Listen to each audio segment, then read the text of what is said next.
So automation is not the only option when you think about how to make your processes stronger, more efficient, better. Automation is expensive, time-consuming, and fairly labor-intensive. There are a number of other things you can do to, like I said, make your processes stronger, better, faster. Among them are changing approval levels. So if your bottleneck is that you've got a call center rep who can only approve up to a $150 exception, or can only approve a certain sort of process exception, and you know it's proving to be a bottleneck because throughput is suffering, you can take a look at really what risk is being managed by the approval level. You can raise it, give the call center reps or their first line leaders more authority to make that change, and speed up your process, reduce the delay at that particular step in the process. One of the things that's come up repeatedly is when you've gone through the process mapping and a flow and you actually start to see the different steps and the various manual steps, and actually with the group of subject matter experts there in the room saying, are these steps absolutely necessary? Where there are manual handoffs that ultimately you can just completely pull out and eliminate from the process.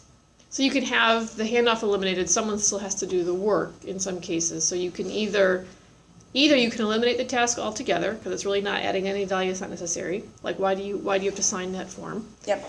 Or if you can consolidate the activities to eliminate a handoff, meaning that the person A, instead of handing off to person B to finish the task, would just finish the task themselves, eliminating a handoff, making their job a little bit more enriched. That can be done as long as there's no compliance or segregation of duties types of concerns. And usually compliance questions can be asked relatively quickly and easily. Is it needed? Is it absolutely mandatory? Yes or no? Yep.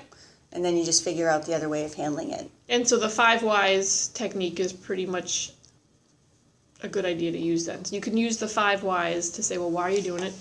Because I was taught. Okay, why do you think it was taught that way?